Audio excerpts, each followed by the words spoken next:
Hello everybody, welcome back to ArtSmart, and today I'm answering a question that I've received from a viewer that asked, what are my top 3 animated films of all time? Now, I'm going to limit this, even though they didn't specify, but I'm going to limit this question to the top 3 animated short subjects. I think comparing short subjects to features is a very difficult thing to do. So I've picked 3 from the golden age of cartoons, which is kind of the area that I really love. When it comes to the 30s, 40s, 50s, that's really kind of the golden age to me of animated short subjects. So here are my personal top 3 that I think are the best. For number 3, I'm going to go with King Size Canary, and that is a Tex Avery cartoon from MGM. Now, King Size Canary, what makes this cartoon great is that it is using Tex Avery's greatest ability, which is taking a ridiculous idea and taking it to its most ridiculous but still logical conclusion. This is, I think, his best cartoon for doing that particular skill. He was great at making a ridiculous concept and somehow making its ridiculous conclusion still somehow make sense. So in King Size Canary, you have a cat that is at first trying to get a canary, and so he's drinking plant food, which makes him keep getting larger and larger, and then the canary gets larger and larger, or actually it's the other way around. But anyway, they both keep getting larger and larger, and then other animals, including a mouse and a dog, get into it. And by the end of it, you just have gigantic animals chasing each other all over the world. And there's just all kinds of little Easter eggs that are in there, such as the characters are running over landmarks of the world. The shirt that you see the animal wearing, the cat wearing, keeps getting smaller and smaller and smaller, or it's a vest. But the cat keeps getting bigger and bigger, and that's because the shirt is actually not changing size. He takes into account that as it gets larger and larger, the shirt's going to shrink and shrink on him. Just little things like that. I think it's very well done. It's completely ridiculous, but also kind of logical.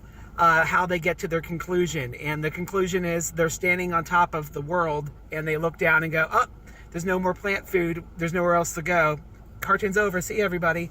It was a great ending for a very ridiculous cartoon. And I think it's showing Tex Avery using cartoon comedy to its best and exaggerating to his absolute best. And I think it's just his best cartoon. And I'm a big Tex Avery fan.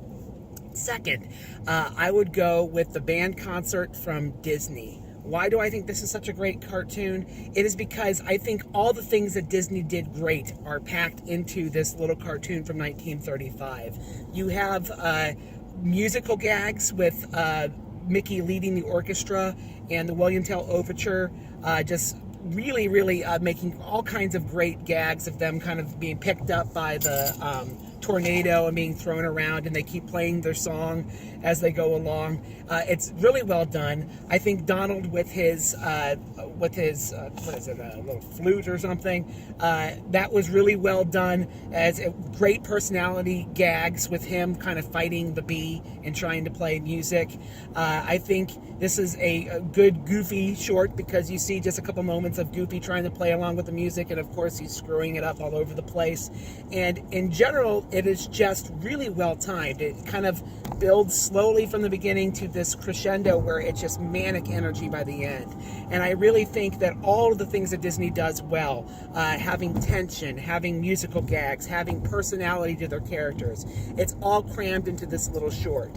And so I think it is deservedly considered by most animation historians and fans among the greatest cartoons of all time, if not the greatest. So I consider it number 2.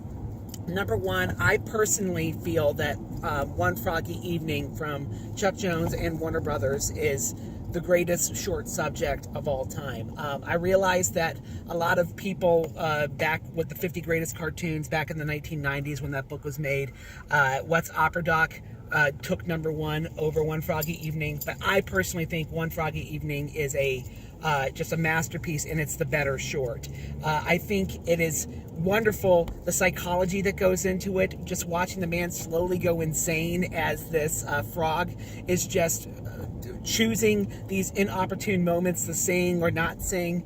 It's really a short that speaks to humanity and the fact that we are desperate creatures, and yet a lot of the times our desperate nature is from our own undoing. The man didn't have to ruin himself, but he let greed overwhelm him. I think the angles that the camera takes in certain cases really help to heighten the tension and also give across the idea that he's going crazy, such as showing the camera outside of the glass of the agency office where the man is trying to sell an agent on this frog. I think he chose really great angles to make that happen. And of course the end where the cycle repeats itself, where the frog is put into the foundation of another building and somebody in the future finds this frog and continues the same process. It's just really well done. It's a well-written cartoon. I think that it's beautifully poetic. I think it was well directed by Chuck Jones, well written by Mike Maltese. It's just a fantastic cartoon. So I think that it's the greatest cartoon of all time, personally. So that's my top 3. I'd love to hear your comments about what you think are the greatest cartoons of all time. And maybe in a future video, if you guys enjoy this, I'll go ahead and talk about the greatest feature films in my personal opinion. Hopefully this video has made you a little bit more cartoon art smart. Bye-bye.